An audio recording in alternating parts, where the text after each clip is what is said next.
Você entende o que representa que um grande carnívoro se depare com uma presa que o encara sem fugir? Imagine por um momento que você está em uma planície com vegetação baixa e terreno irregular. Você é um espectador invisível que observa a dinâmica de dois animais, mas não nas indomáveis savanas africanas, e sim em pleno Cretáceo tardio. No centro encontra-se um Ankylosaurus magniventris, deslocando-se sem pressa enquanto se alimenta. A certa distância está o segundo animal, um Tyrannosaurus rex. Enquanto você observa essa cena com calma, embora a primeira coisa que possa admirar seja o tamanho de ambos os dinossauros, o que mais lhe intriga é a relação que se estabelece entre eles.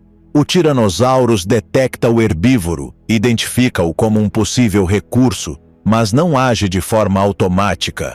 Este momento de avaliação, de dúvida, é o motor da nossa análise de hoje. Um predador desse nível não precisa hesitar diante da maioria dos herbívoros do seu ambiente, mas aqui acontece algo diferente. Pode parecer algo singular, mas essa dinâmica particular vem se formando entre a família Ankylosauridae e seus predadores há milhões de anos. O T-Rex tem tamanho, força mandibular e experiência suficientes para abater presas grandes. Mas o Ankylosaurus apresenta um perfil que não se encaixa em seus alimentos habituais. Seu corpo se mantém baixo, sua superfície dorsal não oferece pontos fáceis de agarre e sua cauda permanece em uma posição elevada e de alerta. Ao mesmo tempo, esse habitante da megafauna cretácea não reage com uma fuga direta. Neste ponto, convém nos deter na decisão que o predador ainda não tomou.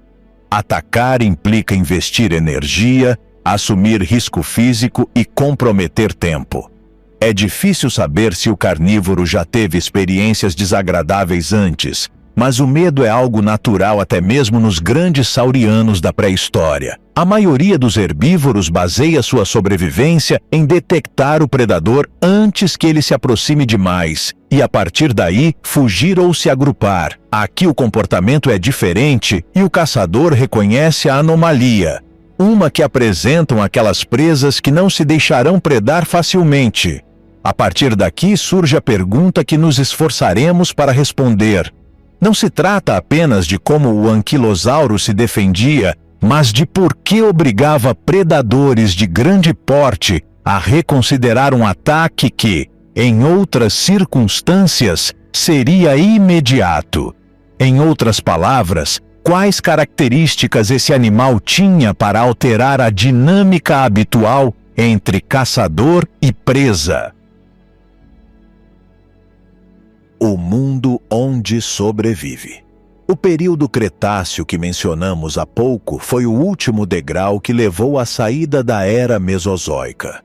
Falamos de uma época separada por mais de 80 milhões de anos do nosso tempo atual e que testemunhou o início das zonas climáticas que conhecemos hoje, mais frias em direção aos polos e mais quentes em direção ao Equador, onde começaram a se formar as selvas tropicais.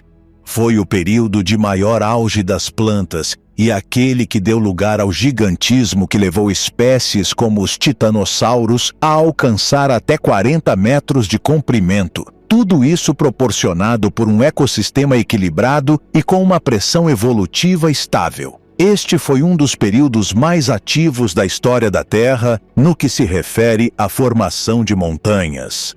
Dos vulcões fluíam lava e vapor, e a deriva dos continentes provocou enormes rugas e dobras na camada rochosa exterior do planeta, a crosta. As estações começaram a se diferenciar durante o Cretáceo. Nos trópicos iniciou-se uma alternância entre períodos secos e úmidos. Embora o clima fosse quente em geral, as precipitações foram inferiores às do Jurássico, de modo que as florestas perderam densidade. É importante destacar que naquela época as monções eram tão regulares que a flora pôde colonizar até as partes mais áridas do supercontinente e criar biomas com lagos artificiais e rios temporários, que facilitariam canais de irrupção para o mar de Tétis durante a separação de Gondwana e Laurásia, os filhos de Pangeia. que se separariam finalmente em América do Sul, África, Austrália, Índia e Antártida, além da América do Norte e dos demais territórios atuais. Se formos direto ao ponto, os dinossauros desse período adquiriram maior diversidade ao evoluir a partir de grupos isolados nos continentes separados. Aos ornitópodes como o iguanodonte seguiram-se os hadrossauros, ou dinossauros de bico de pato como o Edmontosaurus. Também apareceram os triceratops e torossauros como membros insígnia dos ceratopsídeos, e todos eles eram presas frequentes dos predadores da época. O Tiranossauro Rex foi o maior expoente entre os grandes caçadores, estando acima do Nanothyrannus e do Dakota Raptor, caçadores médios, mas igualmente letais. Da mesma forma, existiam outros predadores pequenos que se baseavam mais em números e ataques repetidos do que em força, como o Troodon ou o Acheroraptor, do tamanho de um cachorro grande. Cada um colocava seu próprio nível de pressão na cadeia trófica da época, o que é o mesmo que dizer que procuravam um ciclo de vida controlado entre todas as espécies. E o Ankylosaurus não era uma exceção a esse sistema. Segundo evidências fósseis, esse grande herbívoro estava dentro da cadeia alimentar de grandes predadores. No entanto, as mesmas evidências não permitem que os especialistas lhe atribuam apenas o rótulo de presa. Eram animais gregários que se moviam lenta, mas constantemente em busca de alimento. Isso obviamente os deixava à mercê de predadores famintos, mas a evolução soube compensar a fraqueza dessa espécie com uma anatomia desafiadora. Suas defesas naturais não eram algo que qualquer um pudesse superar, razão que sustenta a teoria de uma pressão mútua entre herbívoro e predador.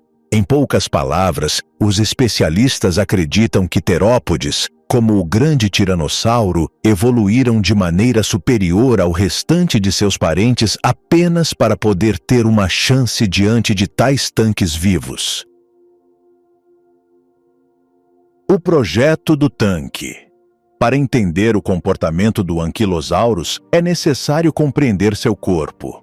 Este não se assemelha ao de um herbívoro convencional porque não foi projetado para escapar, e sim para resistir. Sua presença no Cretáceo não dependia da velocidade nem da evasão, mas de uma construção biológica que transforma sua pele em uma barreira contra qualquer tentativa de predação. Essa condição o torna uma exceção dentro de seu próprio ambiente, onde a maioria das presas depende de detectar e fugir antes que o predador se aproxime. Talvez o Triceratops seja uma exceção, mas mesmo suas defesas não são tão eficientes quanto as deste herbívoro. O mecanismo principal dessa estratégia é chamado osteoderma, mais conhecido como placas ósseas. Essas estruturas não fazem parte do esqueleto interno, mas se desenvolvem dentro da pele, expandindo-se à medida que o animal amadurece. Sua distribuição cobre grande parte do corpo, do pescoço à cauda, criando uma cobertura contínua que não deixa grandes áreas expostas. Essa armadura não segue um padrão uniforme, mas uma combinação de formas que reforçam sua capacidade defensiva. Por exemplo, algumas dessas placas adotam formas largas e ovais, posicionando-se como murais defensivos em miniatura, uma após a outra. Isso permite distribuir a força de um impacto, reduzindo a probabilidade de uma mordida penetrar em profundidade. Outras placas se desenvolvem em formas mais pronunciadas ou com longas espinhas. Entre cada placa e o restante da pele contém osteodermos muito pequenos que asseguram flexibilidade ao mesmo tempo que oferecem uma camada extra, estendendo-se, apenas em alguns casos, até regiões próximas aos olhos. Da mesma forma inferior, aumentando o volume da cabeça e dificultando qualquer tentativa de agarrá-la. Isso faz com que até os pontos vulneráveis de um anquilosauro sejam mais resistentes que a média dos herbívoros, algo que adiciona peso, mas não compromete gravemente sua mobilidade. E falando em peso, Este também representa uma vantagem defensiva proporcionada por sua evolução como um tanque pré-histórico baixo. Podia conservar o equilíbrio em quase qualquer cenário que um predador possa desestabilizá-lo ou derrubá-lo. Cada elemento de seu corpo contribui para que suas defesas principais não cedam facilmente diante de forças externas.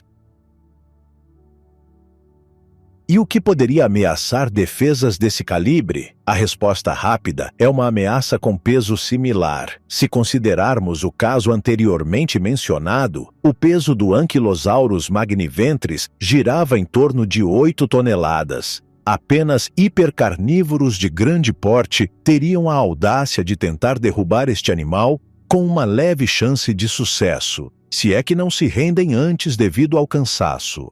O resultado dessa combinação é um organismo que não precisa priorizar a evasão acima da resistência.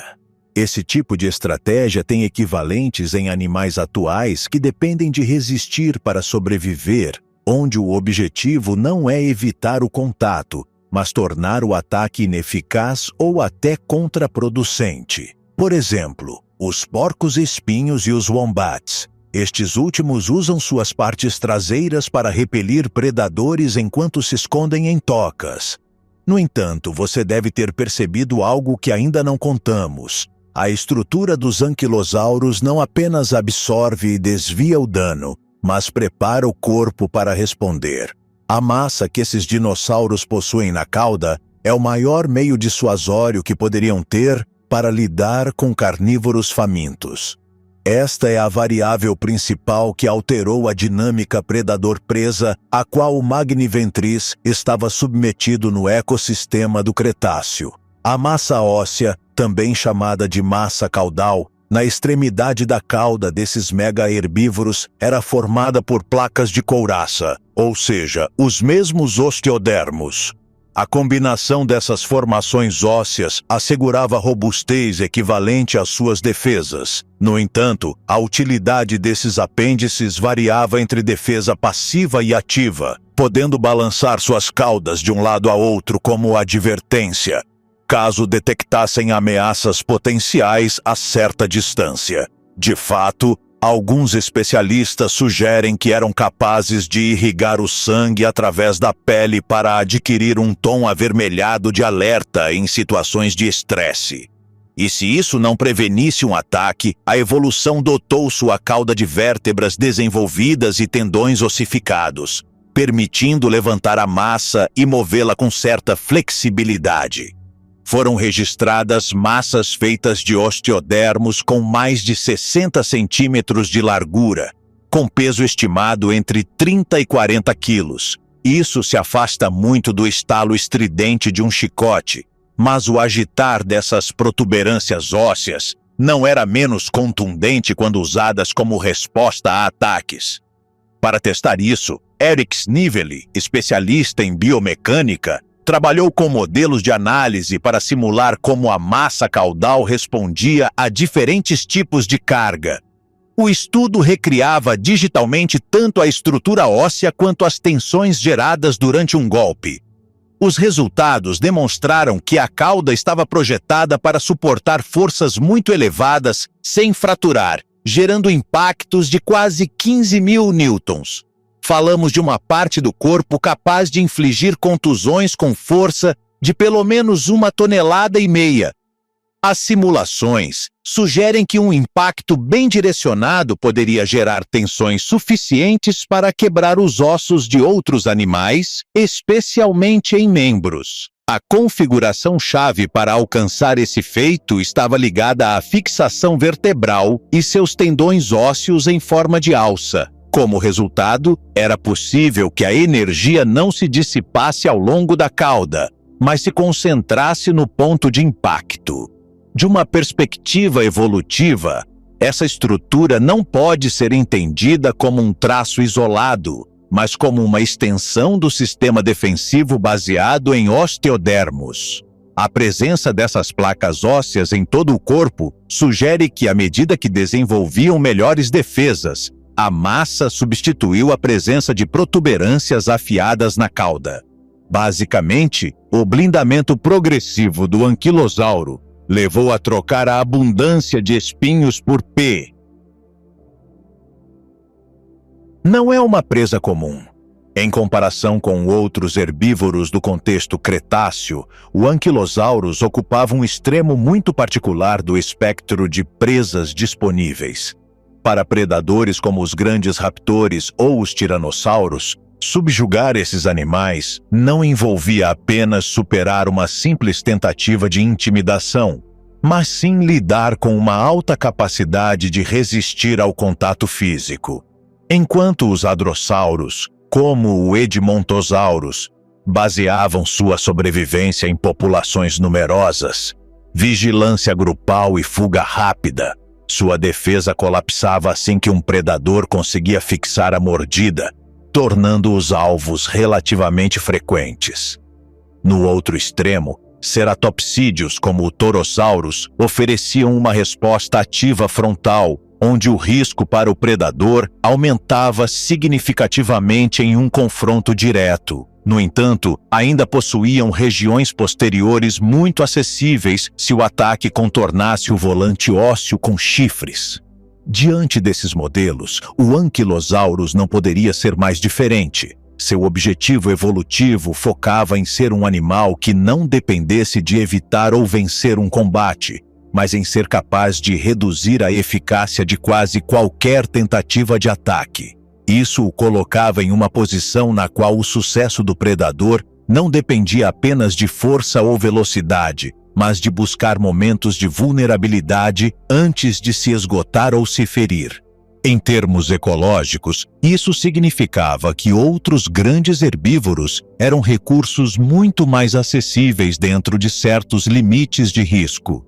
O Ankylosaurus era a opção que representava um gasto de energia desproporcional e um perigo potencial, mesmo se a caçada acabasse sendo de alguma forma bem-sucedida. É comum ouvir que os instintos de muitos animais, incluindo o humano, obedecem a vestígios do cérebro reptiliano. No entanto, não se deve subestimar as capacidades de caça dos predadores. Muitos comportamentos e estratégias de caça obedecem a um contexto de pressão ecológica, e os dinossauros não eram exceção. Com isso, queremos dizer que alguns deles, como os dromaiosaurídeos tipo raptor e os tiranossauros, tinham cérebros suficientemente adaptados para avaliar riscos antes de atacar.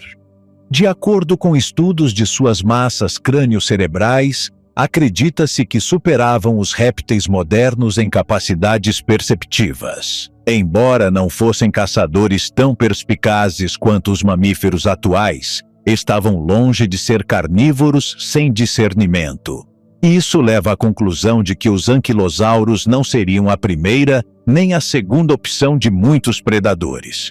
Uma simples avaliação de risco os faria priorizar presas solitárias, pequenas ou fracas, reduzindo os cenários de predação a que esse grande herbívoro seria submetido. No entanto, como mencionamos, o Ankylosaurus magniventris não se livrou completamente de fazer parte da cadeia trófica ou alimentar do Cretáceo. Os restos fósseis deixaram evidências de confrontos e consequências de suas interações com outros dinossauros, que podemos reconstruir. Novamente, sejamos a audiência invisível de um cenário hipotético envolvendo predadores de 3 escalas diferentes. Tentativa e consequência.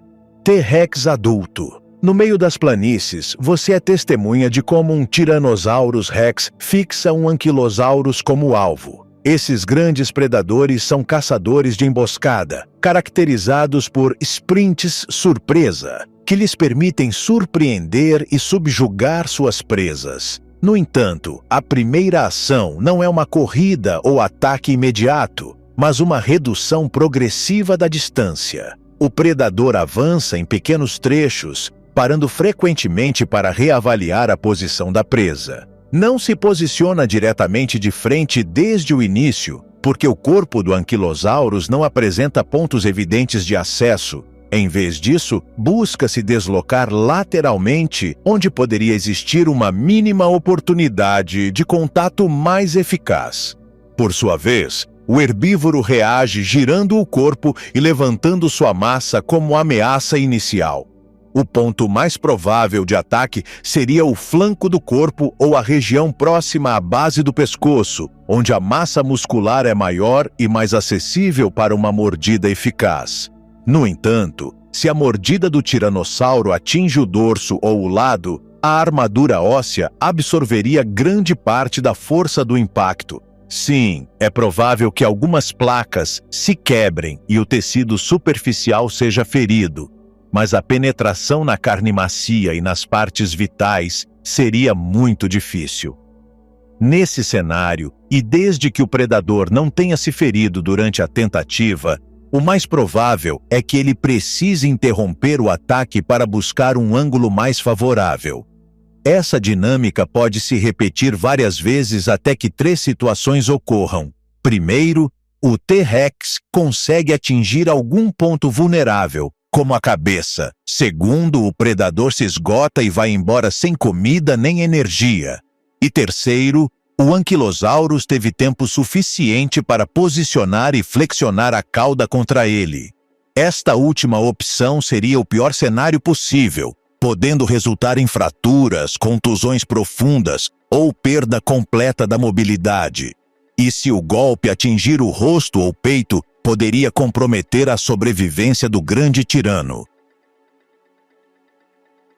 Dakotaraptor, grupo de pelo menos 3 indivíduos. No caso de um grupo de pelo menos 3 Dakotaraptor, a aproximação é mais dinâmica, mas também mais cautelosa do que poderia parecer à primeira vista. Não ocorre uma carga conjunta, mas sim um movimento ao redor do herbívoro que tenta reduzir suas opções de fuga. É uma tática comum desses caçadores, mas pouco eficaz contra este tanque pré-histórico. Um dos indivíduos pode se posicionar em um ângulo frontal parcial ou até tentar subir em seu dorso blindado para atacar por cima. Os outros 2 poderiam tentar cercar pelos flancos com mordidas rápidas nas patas. No entanto, o Ankylosaurus não oferece pontos claros de agarramento nem zonas vulneráveis evidentes. A pressão existe, mas mantém-se em ponto morto. Ao contrário dos grandes carnívoros no grupo de Dakotaraptor, o ataque baseia-se mais na coordenação do que na força individual. Supõe-se que os indivíduos buscam subjugar ou distrair simultaneamente pelos flancos, enquanto outros tentam atingir um ponto exposto durante a distração. No entanto, é pouco provável que essas práticas funcionem em uma presa com tantas defesas naturais. No momento em que tentarem atacar seus flancos expostos, o Ankylosaurus reagiria empurrando seus lados espinhosos ou usando a cauda como principal ferramenta dissuasória. Esse tipo de resposta interromperia a sincronização do grupo, obrigando cada indivíduo a reajustar sua posição sem tempo para agarrar ou morder continuamente. Falhar significa perder uma presa na qual investiram tempo e energia, mas esse seria o menor de seus problemas. Enfrentar um anquilosauro e receber um golpe da cauda seria potencialmente letal para predadores de médio porte. Um golpe lateral poderia quebrar costelas e fraturar até a coluna. Essa avaliação de risco, somada aos poucos resultados obtidos nos momentos iniciais do ataque, pode levar o grupo a procurar uma presa diferente. Não seria uma retirada imediata, mas uma perda clara de intensidade no ataque. Terópodes pequenos tipo Troodon, grupo amplo.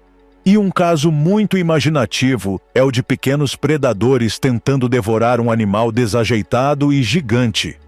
Quando intervém terópodes pequenos como os Troodon, a abordagem muda completamente de escala e comportamento. Aqui não há uma única frente de ataque, mas vários indivíduos se movimentando ao redor do Ankylosaurus em padrões irregulares. Alguns se aproximam por segundos e se afastam, enquanto outros buscam ângulos aparentemente indefesos. O objetivo não é derrubar o animal, mas encontrar qualquer forma de feri-lo e arrancar pedaços de carne aos poucos. Ainda assim, A massa e a cobertura do herbívoro podem fazer com que os pequenos predadores e carniceiros recuem temporariamente constantemente. Seus ataques não são únicos nem prolongados, mas uma série de tentativas rápidas visando áreas moles do corpo. Ocorrem mordidas breves direcionadas às extremidades ou às bordas da armadura. No entanto, a resposta do grande herbívoro não depende de persegui-los, mas de fechar o acesso físico. Ele poderia sacudir o corpo ou se compactar em torno do centro de gravidade para reduzir os pontos de mordida. Nesse único caso, sua massa seria menos eficaz que suas próprias defesas naturais devido ao tamanho pequeno desses predadores. No entanto, o balanço dessa grande cauda ainda seria um elemento de ameaça capaz de quebrar os ciclos de ataque e induzir pânico nos carnívoros. Esses dinossauros não estão acostumados a caçar presas tão grandes e resistentes, então cada tentativa falhada reduziria a confiança do grupo.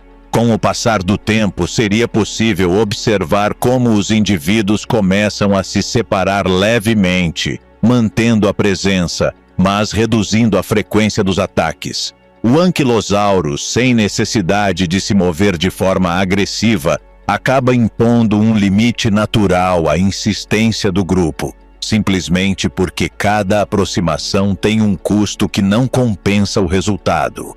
Tenha em mente que nas dinâmicas de caça entre predadores e presas, existem muitas mais variáveis do que as que consideramos aqui. Simplesmente tomamos o plano mais geral para desenvolver os diferentes encontros. Apesar disso, somos honestos em nossa análise.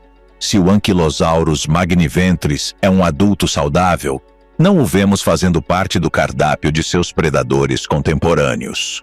Outros casos podem ser diferentes, principalmente no que se refere a filhotes, feridos ou parentes distantes, já que esta espécie representa a versão mais avançada conhecida da família Ankylosauridae.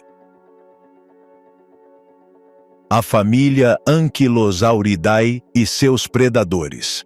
Para marcar uma diferença em relação a outros anquilosauros, o magniventris, ou de ventre largo, foi o mais alto e pesado de seu tipo.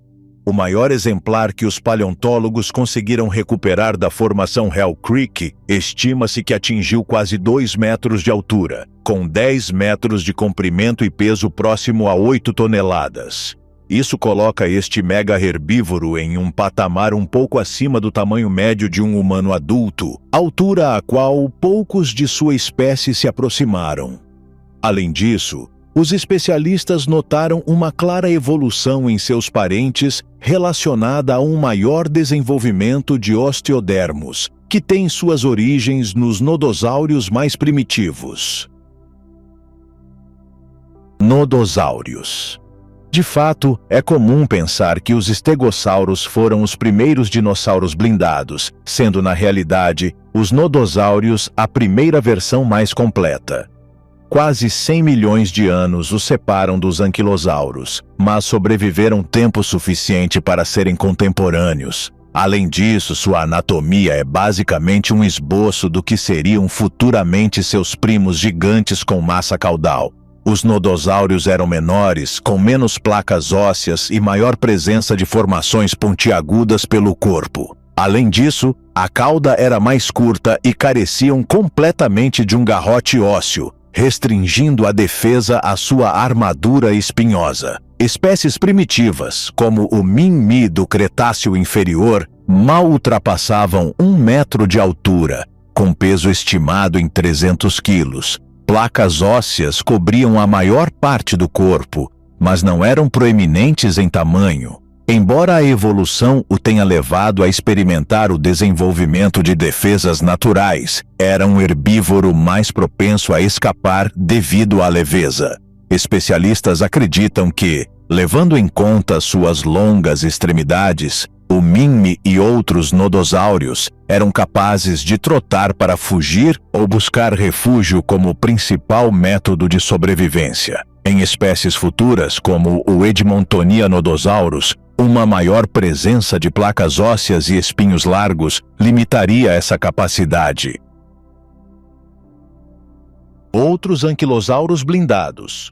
Quando fugir deixou de ser uma opção, acentuou-se o gigantismo, a diversificação e o blindamento. Antes do Magniventris, anquilosauros como o Saixania e o Pinacosaurus da Ásia testavam configurações mais defensivas. No caso do Saixania encontrado na China, as reconstruções o definem como um blindado com cabeça, corpo e cauda protegidos por numerosas placas e espinhos ósseos. Seu casco externo era rígido e a cauda possuía uma massa óssea, mas menor que o crânio. Por outro lado, o Pinacosaurus da Mongólia era muito menor que seu primo asiático, mas apresentava um garrote caudal mais proeminente.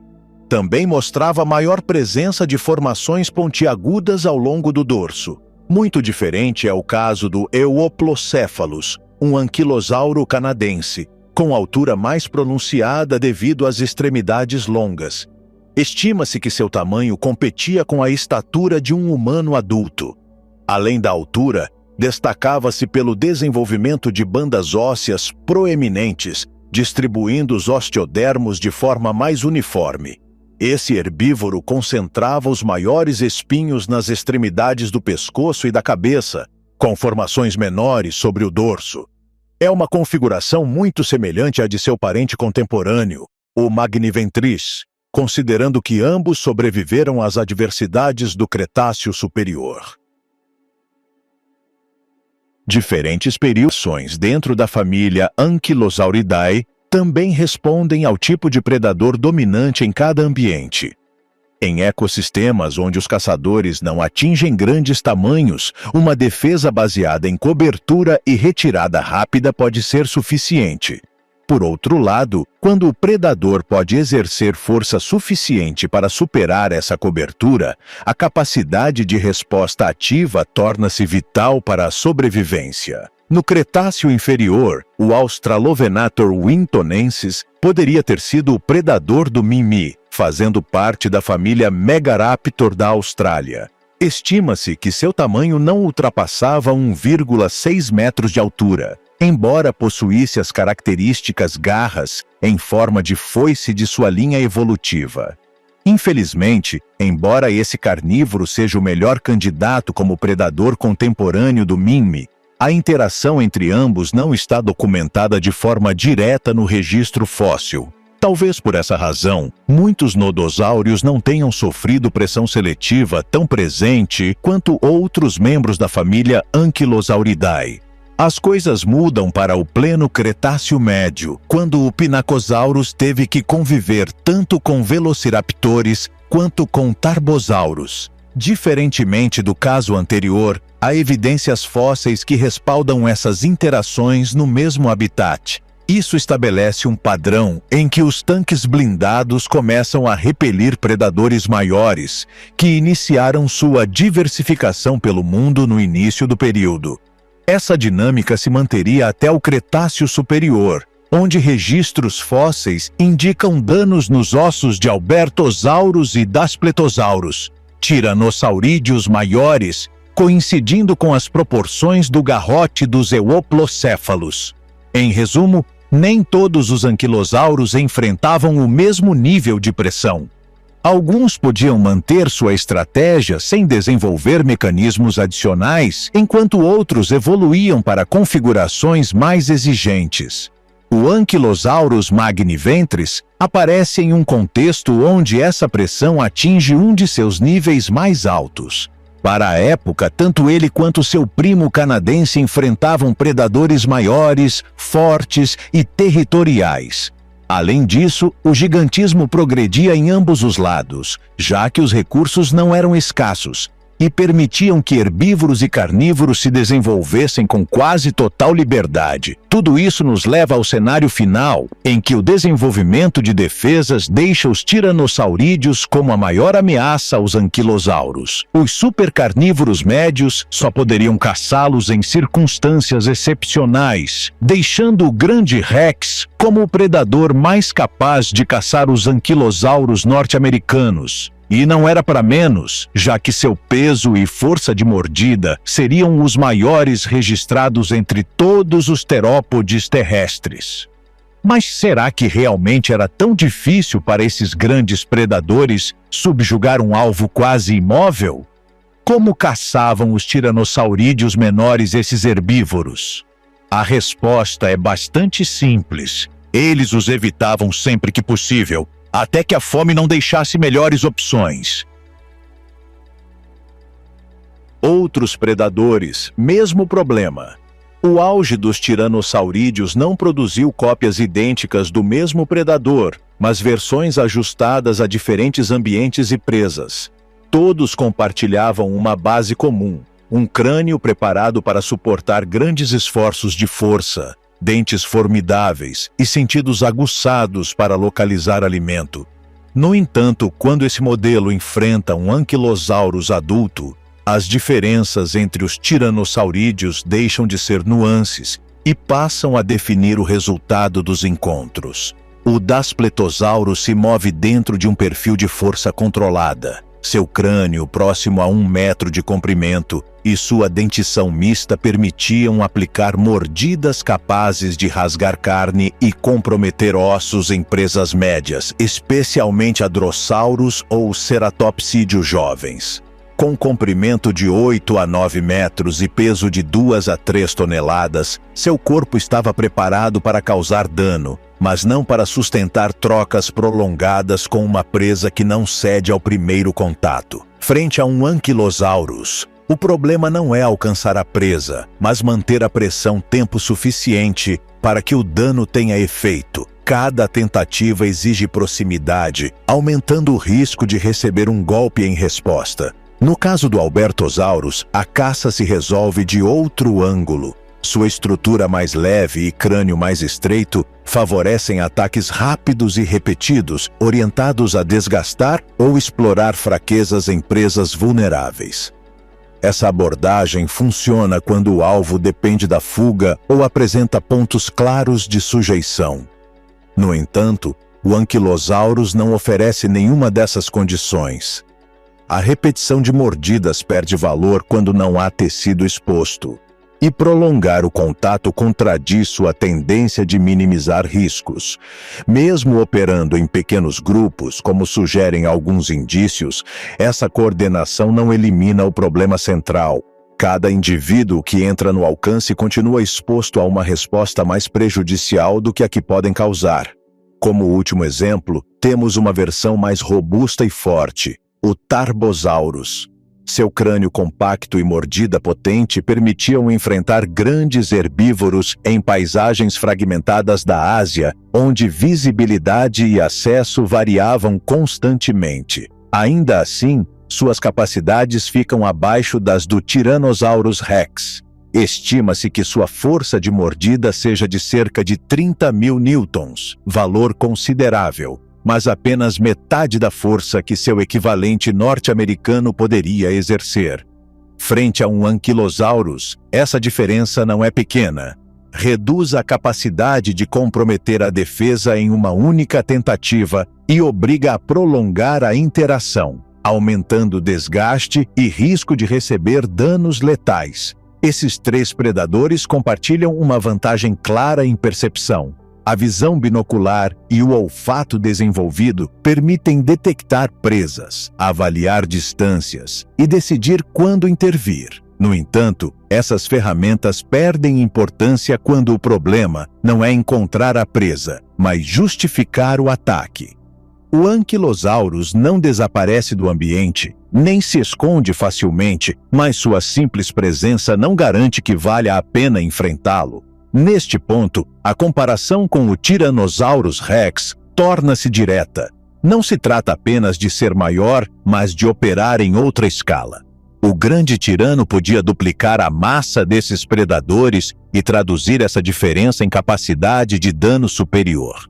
Isso não eliminava o risco frente a um Ankylosaurus, mas permitia assumi-lo em condições onde outros não podiam, especialmente quando falamos do pesado Magniventris. Em termos bem simples, não havia necessidade constante de enfrentar esses herbívoros. Hadrossauros, ceratopsídeos jovens ou indivíduos debilitados eram presas mais fáceis, sem necessidade de gastar tanta energia. O Ankylosaurus ficava fora dessa lógica na maioria dos casos. Para Daspletosaurus, Albertosaurus ou Tarbosaurus, os maiores predadores da época, a dificuldade era muito maior do que podiam assumir com segurança. Como caçar um tanque pré-histórico? Apesar de tudo, os registros fósseis de Hell Creek e outras formações continuam mostrando evidências de que os anquilosaurus chegaram a ser caçados. Apesar de sua reputação como um dos herbívoros mais difíceis de derrubar do Cretáceo, o Magniventris não era uma estrutura invulnerável. Sua defesa estava otimizada para suportar impactos e dissuadir ataques diretos, mas essa mesma especialização gerava pontos fracos sutis. Não se tratava de fraquezas evidentes à primeira vista, mas de zonas onde a armadura deixava de ser prática por limites funcionais do próprio corpo. Lembras que mencionamos que o Nodossauro Minmi possuía proteções leves do dorso até o ventre? Seus parentes mais blindados deixaram de ter cobertura abdominal. A lógica evolutiva não favoreceu a blindagem dessa área porque raramente ficava exposta em condições normais. No entanto, qualquer alteração do equilíbrio mudava completamente essa equação. Uma vez que o animal perdia sua postura estável, essa região se tornava o único espaço realmente acessível a um predador. As patas representam outro ponto crítico. Diferentemente do dorso, essas extremidades não podiam estar totalmente cobertas. O movimento exigia flexão constante, obrigando a reduzir a quantidade de armadura nas articulações extensivas. Basicamente, proteger mais implica mover-se pior, e mover-se melhor implica deixar pontos expostos. No caso do Ankylosaurus, essa decisão inclinou-se em favor da mobilidade funcional. Por outro lado, o crânio estava reforçado e acompanhado por placas cervicais dispostas em segmentos, mas a cobertura não era total nem contínua. Essas estruturas priorizavam a flexibilidade do pescoço em vez do blindagem. Se o predador fosse capaz de lidar ou ignorar as protuberâncias da cabeça, poderia tentar uma mordida no pequeno espaço do pescoço. A parte inferior dessa zona é um ponto crítico, de modo que qualquer dano seria praticamente mortal para o animal. A isso soma-se uma limitação menos evidente, mas igualmente importante: a mobilidade geral do corpo. O Ankylosaurus não foi projetado para mudanças rápidas de direção, nem para manobras evasivas complexas. Seu centro de gravidade baixo proporcionava estabilidade, mas essa mesma estabilidade reduzia sua capacidade de giro rápido. O resultado é um animal que não consegue reposicionar-se com rapidez se for pego de surpresa. Do ponto de vista funcional, seu sistema defensivo focava na ativação rápida de uma postura de resposta. Estudos biomecânicos sobre anquilosaurus como Magniventris e Euoplocephalus sugerem que sua defesa operava como um sistema de reação imediata, em que qualquer estímulo desconhecido acionava uma resposta motora quase automática. Esse tipo de resposta baseia-se no que pode ser entendido como instinto de defesa ou tensão muscular. Quando um predador entra em um alcance crítico, o corpo não calcula estratégias complexas, mas executa uma rotação defensiva que reposiciona a cauda em direção ao ponto de ameaça. A eficácia depende menos da inteligência do processo e mais da velocidade com que o corpo converte percepção em ação. É então que seus movimentos aparentemente desajeitados e lentos reforçam essa lógica. A baixa altura e a massa distribuída perto do solo facilitam giros não rápidos, mas estáveis, evitando perda de equilíbrio durante a defesa. A rigidez da coluna permite transmitir força sem ferir o próprio corpo, tornando sua fisionomia um mecanismo completo e funcional de resposta. Ainda assim, como podes imaginar, não é algo extremamente preciso. Se a reação inicial falhar na direção, corrigir o ângulo requer mais tempo do que o predador precisa para infligir dano. Em termos comparativos, essa estratégia se assemelha a grandes herbívoros modernos, como o búfalo africano ou o rinoceronte. Em ambos os casos, a defesa não depende de esquivar-se de ataques, mas de transformar a detecção de uma ameaça em uma resposta imediata de confronto. No entanto, se o predador conseguir intervir antes do posicionamento defensivo, as limitações do herbívoro deixam de ser temporariamente eficazes. Estratégias de ataque. Agora, longe do que o próprio herbívoro dispõe para se defender, temos as táticas usuais dos predadores para caçar. Especialistas estimam que os grandes tiranossauros estruturam suas caçadas em torno de 3 dinâmicas recorrentes: desestabilizar a presa com um impacto lateral, forçar sua queda para imobilizá-la ou resolver o encontro com uma mordida precisa em zonas vitais. Essas estratégias funcionam com a maioria dos herbívoros porque exploram fraquezas previsíveis. O Ankylosaurus não anula essas fórmulas, mas obriga a aplicá-las em condições muito mais específicas. O ataque lateral mantém seu valor, mas muda de propósito. Em vez de buscar um derrubamento imediato, passa a ser uma ferramenta para gerar erros na postura do Ankylosaurus. Em terreno plano, seu corpo baixo e largo absorve o impacto sem problemas, mas em superfícies irregulares ou durante uma curva, a mesma investida pode forçar um tropeço. Esse instante não derruba o animal, mas pode atrasar sua capacidade de orientar a cauda ou expor brevemente uma extremidade. O derrubamento, embora pouco viável em condições normais, torna-se possível quando o animal perde o equilíbrio. Um Ankylosaurus que escorrega na lama, fica limitado por obstáculos naturais ou é empurrado por um predador, não consegue manter a mesma estabilidade. Nesse contexto, um ou vários tiranossauros podem tentar empurrar de forma insistente de um mesmo lado. Virar completamente um desses herbívoros pode ser quase impossível, mas podem eliminar a vantagem de seu centro de gravidade.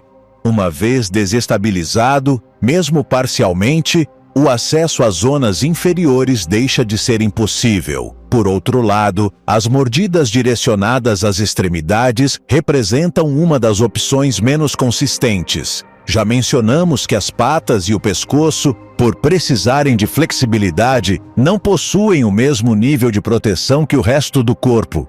No entanto, alcançá-las exige entrar no alcance de defesa do Ankylosaurus. Isso obriga o predador a executar ataques rápidos, em que a entrada e a saída são tão importantes quanto a própria mordida. Um erro pode transformar uma aparente oportunidade em uma ferida muito dolorosa. As diferenças entre tiranossauros também influenciam como essas estratégias são aplicadas. Formas mais leves e ágeis, como os albertosaurus, podem tentar sequências repetidas, buscando desgaste em pontos concretos. Outras mais robustas, como o T-Rex e Tarbosaurus, podem apostar em intervenções mais fortes, mas sem prolongar o contato. Em ambos os casos, os objetivos resumem-se em incursões de desgaste, com a condição de reduzir os riscos. Isso transforma a caça do Ankylosaurus em um problema em que vale mais aproveitar vulnerabilidades do que usar força bruta. O predador não pode forçar o resultado a qualquer momento. Precisa que o ambiente ou o próprio comportamento da presa gerem uma abertura. Terreno instável, Fadiga, distrações ou erros na orientação do corpo são fatores que transformam um alvo quase inacessível em vulnerável por alguns segundos. O tanque herbívoro não elimina as ferramentas dos predadores maiores, apenas reduz sua efetividade ordinária. Cada ataque deixa de ser uma execução direta e passa a depender de coincidência entre oportunidade e precisão. É nesse estreito espaço de sucesso que a caça pode se tornar frutífera, algo tão complicado que explica por que preferiam caçar presas mais acessíveis. Mas e se esses não fossem os únicos fatores a considerar? Já mencionamos que o cérebro reptiliano não limitava os dinossauros a serem bestas sanguinárias. Era provável que detectassem fraqueza e oportunidades, tanto para caçar quanto para obter carniça, e essas susceptibilidades estão sempre presentes na natureza. Doenças, ferimentos, velhice, infância e até a solidão são fatores que podem alterar o resultado de forma diferente de caçar um adulto saudável. Sendo mais concretos, um anquilosaurus adulto e saudável pode manter sua postura defensiva por longos períodos, girar seu corpo com força e manter a cauda orientada para a ameaça. No entanto, quando surgem doenças, lesões prévias ou simplesmente desgaste da idade, essa resposta perde consistência. A armadura ainda absorve impactos, mas o problema deixa de ser resistir e passa a ser responder. Um mínimo atraso ao girar ou uma perda de firmeza no apoio pode abrir espaços que antes não existiam, permitindo que os danos comecem a se acumular. À medida que se introduz a variável da idade, a diferença torna-se ainda mais marcada. Os indivíduos jovens não possuem a mesma densidade óssea nem a massa corporal que define os adultos. Sua cauda, embora funcional, não gera o mesmo nível de impacto, e seu corpo não resiste ao contato prolongado da mesma maneira. Como resultado, predadores grandes, como tiranossauros ou dakotaraptors, não precisam gastar tanta energia em um alvo que oferece menos resistência. Isso torna os juvenis uma opção muito mais viável dentro da mesma espécie. As evidências fósseis reforçam essa ideia sem precisar preservar um confronto completo na lama. Restos de anquilosauros com marcas de dentes, placas ósseas danificadas e osteodermes encontrados próximos a restos de grandes predadores indicam que essas interações ocorreram. Embora abra a possibilidade de consumo direto, é difícil discernir se foi resultado de caça ou de carniça pós-morte. A ausência de exemplares jovens bem preservados desses herbívoros também sugere pressão constante sobre suas fases iniciais. Isso se encaixa em um padrão em que predadores aproveitam essas fases vulneráveis sem enfrentar a versão mais implacável do animal. Finalmente, também devemos considerar o estado energético do próprio anquilosauro. Manter uma massa corporal tão elevada implica necessidade constante de alimento, e qualquer interrupção nesse processo afeta diretamente seu desempenho. À medida que a energia diminui, a resposta muscular também diminui. O animal pode continuar resistindo a impactos graças à sua couraça, mas perde a capacidade de reagir com a mesma intensidade ou frequência. Isso gera desgaste progressivo, onde cada tentativa de ataque, mesmo que não seja decisiva, contribui para desgastar brutalmente o herbívoro. Quando a presa machuca o predador.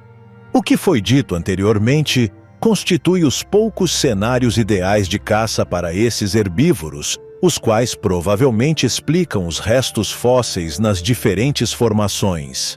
A realidade é que os riscos em cenários ordinários eram elevados demais, mais para os predadores do que para a própria presa. Falamos de consequências que vão além de ferimentos leves ou fraturas, e que podiam levar à condenação total do predador a médio ou longo prazo. Vamos por partes. Para começar, os registros fósseis oferecem pistas indiretas desses resultados. Em várias formações da América, foram recuperadas massas caudais e vértebras com fraturas cicatrizadas, indicando que o animal sobreviveu ao impacto que as causou. Essas lesões não se encaixam em outra explicação que não seja explosões de força por defesa própria. E se considerarmos o tipo de predador capaz de provocar uma troca de força semelhante, a hipótese mais consistente aponta para grandes tiranossauros que não conseguiram completar seus ataques. O problema para o predador começa no momento do contato. Uma mordida dirigida ao dorso ou flancos produz efeito leve ou quase nenhum. A armadura de osteodermes consegue absorver grande parte dos impactos de dentes e mordidas, mesmo em mandíbulas projetadas para triturar. É então que começam os danos, iniciando na boca, com ferimentos causados pelas protuberâncias ou pela perda de dentes, que podem afetar a apreensão em futuras caçadas ou a própria alimentação devido à dor. E o pior vem depois, com a resposta do anquilosauro. Quando o predador entra em alcance, o herbívoro pode girar o corpo e executar um golpe lateral com a massa. Já mencionamos a potência de um impacto de uma cauda de quase 40 quilos, com força aproximada de 1,5 toneladas. Não é preciso um acerto perfeito para que o resultado seja grave. Um contato parcial já pode comprometer músculos, ossos e órgãos do atacante. Por exemplo, se o impacto atinge uma extremidade, as consequências podem ser imediatas. Uma fratura, contusão profunda ou perda de apoio deixam basicamente inválido um predador bípedo. Mesmo que consiga se retirar, nada garante que possa se recuperar rapidamente o suficiente para satisfazer uma dieta que exige grandes quantidades de alimento conforme seu tamanho. Até mesmo a carniça nesse estado seria problemática, pois depende de intimidar outros predadores para roubar suas presas. E aqui entra uma regra importante na natureza. Se não consegue caçar nem intimidar, não é um predador. Torna-se imediatamente uma presa vulnerável para seus semelhantes. Afinal, o canibalismo entre hipercarnívoros era prática bastante comum na pré-história. Mesmo nos casos em que um caçador médio ou grande sobrevivesse com ferimentos e sem fraturas, ainda teria que lidar com infecções e doenças. A médio prazo, essas limitações podem tornar-se críticas, acumulando fraqueza, exaustão e aumentando a exposição a outros predadores, sem falar das feridas internas em órgãos importantes. É possível que um predador se retire ileso? Sim, não é impossível, mas geralmente um meio de dissuasão é o que provoca a retirada precoce. A dor costuma ser um desses meios. Mesmo que os ferimentos sejam leves, um grande predador, jovem ou adulto, pensará 2 vezes antes de tentar um novo ataque contra uma presa que o machucou. E em futuros encontros, é possível presumir que a postura defensiva e a irrigação sanguínea desses herbívoros enviem sinais de pavor por instinto a esses carnívoros. O Anquilosaurus não precisa vencer cada confronto para se impor nessa dinâmica de caça. Basta transformar cada tentativa em uma aposta em que o predador tem mais a perder do que a ganhar. O papel invisível na cadeia trófica. É difícil imaginar um grande predador evitando possíveis fontes de alimento por medo, mas não é um cenário tão estranho atualmente. Nas margens africanas, leões ou leopardos frente a hipopótamos mostram o mesmo padrão. O hipopótamo não é muito ágil fora da água, mas sua capacidade de reação em curtas distâncias, seu tamanho e agressividade tornam um ataque individual extremamente perigoso. Observações de campo mostram predadores recuando ou desviando de sua rota quando um hipopótamo se interpõe, mesmo sem uma perseguição ativa. E em uma escala mais ampla, o mesmo ocorre com porcos-espinhos ou texugos do mel, já que atacá-los implica risco de ferimentos. O resultado não é apenas que o animal em questão é menos propenso a ser predado, mas que outras presas recebem mais pressão. e o mesmo acontecia com o Ankylosaurus. Se considerarmos o encontro inicial entre o T-Rex e o Magniventris no final do Cretáceo, não podemos julgar o gigante por não atacar se sua dieta também incluía outras espécies. Por exemplo, de acordo com fósseis encontrados na formação Hell Creek, esses dinossauros conviviam com Pachycephalosaurus e Edmontosaurus, herbívoros incapazes de se defender. Os ceratopsídeos, como o imponente Triceratops, também estavam no cardápio. Embora seus chifres pudessem ser perigosos e potencialmente letais, o resto do corpo era bastante vulnerável. Todos esses herbívoros têm duas coisas que os tornam presas melhores. São abundantes e convertê-los em alimento exige menos esforço. A pressão seletiva se refletiu na forma como esses animais se desenvolveram durante o Cretáceo. Herbívoros ágeis evoluíram para dar longos passos e realizar breves explosões de velocidade para evitar predadores que não os tivessem surpreendido. Estudos de pegadas fossilizadas indicam que os edmontosaurus podiam manter um trote ativo entre 15 e 30 km por hora, com espaço entre pegadas superior a 2 metros. Por outro lado, quadrúpedes mais pesados desenvolveram uma sobrevivência baseada na confrontação e convivência em bandos, como os dinossauros com chifres. Os colares cervicais de algumas espécies de ceratopsídeos acabaram sendo grandes e abrigando maior número de pequenas cornamentas para defesa e intimidação. É impossível descartar que essas especializações tenham sido impulsionadas pelo fato de que os anquilosaurus redistribuíam a pressão da cadeia trófica sobre essas presas. A este padrão soma-se um efeito menos evidente, mas igualmente importante: a modificação do espaço funcional de caça. Simplificando, em biomas onde uma presa implica alto risco, os predadores não apenas mudam de alvo, mas também ajustam suas zonas de patrulha. Isso significa que áreas onde os anquilosaurus são mais frequentes podem tornar-se zonas de baixa presença de predadores, enquanto outras regiões concentram maior pressão. Tudo isso também pode gerar maior territorialidade e competição entre os grandes carnívoros para monopolizar os recursos disponíveis. A mesma situação ocorreria com os predadores atuais?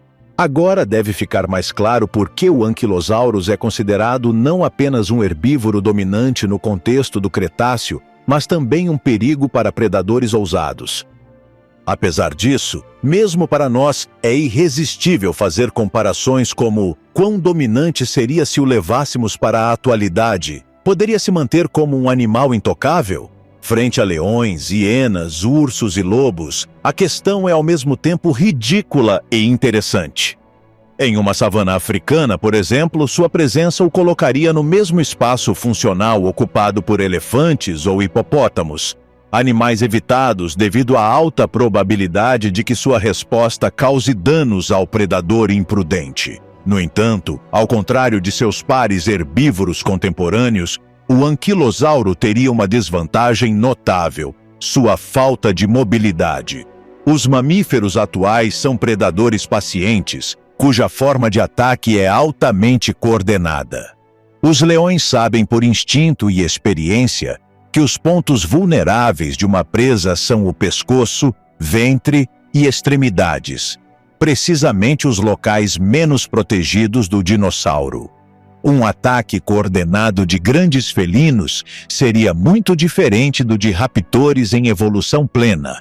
A massa caudal teria maior dificuldade em atingir esses predadores ágeis e sua incapacidade de fugir rapidamente o deixaria à mercê de uma manada persistente. No pior cenário, um Magniventris solitário poderia ser perseguido até a exaustão, impedido de se alimentar com tranquilidade, em uma batalha que, a longo prazo, favoreceria os leões. Contudo, é provável que eles evitassem essas presas difíceis, assim como fazem com elefantes africanos adultos.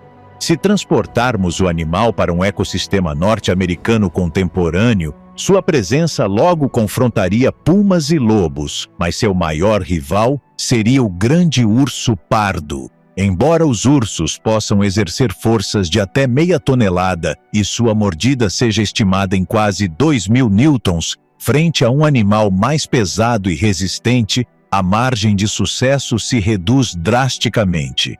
Sem mencionar que o tamanho do urso dificilmente intimidaria algo capaz de repelir grandes tiranossauros. Por outro lado, os lobos são semelhantes, ou até superiores, aos leões em estratégias de caça, e realizam ataques em manadas coordenadas. A realidade é que seus números compensam a falta de força individual, um nível de ameaça simples, semelhante ao dos trodons do Cretáceo. Como é fácil prever, a chave em todos esses ecossistemas modernos não seria a capacidade do Anquilosaurus de atacar, mas a impossibilidade dos predadores atuais de causar danos significativos com seus métodos habituais de caça. Assim como os grandes terópodes do Cretáceo estavam adaptados a caçar presas de tamanho similar, os mamíferos predadores modernos operam sob o mesmo princípio. Embora as dinâmicas de grupo compensem a falta de força individual, suas capacidades predatórias não estão adaptadas a organismos mais robustos e resistentes, pelo menos não todas. Basicamente, hoje o Anquilosaurus enfrentaria mais um novo ordenamento alimentar do que predadores, voltado a espécies oportunistas e menos focado em superpredadores. Um organismo assim, projetado para impor limites físicos a carnívoros de grande porte, entrando em um mundo onde a predação não depende mais da superioridade física, deixaria de ser um regulador de ecossistemas. Na prática, poderia ser excluído das cadeias tróficas modernas. Teoricamente, isso o tornaria quase intocável como presa, mas ainda precisaria de áreas com alta disponibilidade de recursos vegetais. Privado disso em ambientes áridos atuais, suas vulnerabilidades logo seriam expostas, especialmente se considerarmos o maior predador de hoje, o ser humano. Por que este design de antipredadores não perdurou? Isso coloca o anquilosauro como um mega herbívoro capaz de lidar com quase qualquer tipo de caçador, mas ainda nos leva a questionar por que seu eficiente sistema de defesa não se repetiu nos dias atuais. Sabemos que a extinção do Cretáceo trouxe o fim de carnívoros e herbívoros igualmente, independentemente de suas adaptações físicas. No entanto, os ancestrais das aves e répteis conseguiram superar essa transição extrema no final da era dos dinossauros. Então, por que não surgiu em outros animais um tipo de blindagem semelhante? Ao comparar os anquilosauros com a megafauna atual, a diferença-chave não está apenas no tamanho, mas na lógica evolutiva por trás de suas defesas. No Cretáceo, eles desenvolveram estratégias centradas em resistir ao impacto direto de grandes predadores e transformar cada tentativa de ataque em um risco de dano de retorno. Hoje, esse equilíbrio mudou. Os grandes herbívoros modernos, como elefantes, rinocerontes ou hipopótamos, não dependem de uma blindagem total para sobreviver. Seu sucesso baseia-se em uma combinação de tamanho, comportamento e mobilidade suficiente para evitar ou dissuadir ataques. Mesmo quando possuem armas evidentes, como presas ou chifres, estas funcionam mais como sinais de advertência, defesa pontual ou seleção sexual, do que como parte de um sistema corporal voltado para combate. Afinal, predadores modernos raramente se arriscam a enfrentar diretamente presas plenamente capazes de se defender. O custo de manter uma defesa extrema também desempenha um papel importante. Desenvolver e sustentar estruturas densas em grande escala implica investimento constante de energia e recursos. Um dos fatores mais citados é a mudança climática a longo prazo, especialmente o resfriamento progressivo desde o Eoceno até hoje. Pesquisadores como James Axios, da Universidade da Califórnia, documentaram como a Terra passou de condições de estufa para um estado mais frio e sazonal. Em climas quentes e estáveis como os do Mesozoico, grandes animais podiam manter metabolismos elevados com menor custo energético e vegetação disponível o ano todo. Em climas atuais, a sazonalidade, invernos mais rigorosos e recursos flutuantes penalizam organismos com altas demandas energéticas constantes. Isso levou especialistas a concluir que a evolução do tamanho corporal em mamíferos diminui quando os ecossistemas se tornam mais variáveis e fragmentados. Um contraste interessante aparece ao considerar as tartarugas. À primeira vista, poderiam parecer equivalentes modernos aos herbívoros blindados do passado, mas seu caso é distinto. Seu casco é uma defesa eficaz, mas não foi projetado para suportar ataques de predadores gigantes comparáveis aos do Cretáceo. Além disso, muitas tartarugas pré-históricas, mesmo em formas iniciais, não apresentavam blindagem tão desenvolvida quanto seus descendentes atuais, indicando que essa estratégia evoluiu gradualmente e em resposta a pressões muito estáveis em seu ecossistema. Em nenhum caso atingiram o nível de especialização voltado para contra-ataque ativo, comparável a outros linagens extintos. Tudo isso faz do anquilosauro um animal realmente único em seu tipo. A ausência de um design comparável na fauna moderna indica apenas que as condições corretas não se repetiram. Seria necessário predadores capazes de justificar esse nível de defesa, ecossistemas suficientemente produtivos e estabilidade ambiental. Ao desaparecerem esses fatores, a evolução favoreceu soluções mais flexíveis, capazes de responder a uma maior variedade de cenários. No entanto, essa tendência não é necessariamente definitiva.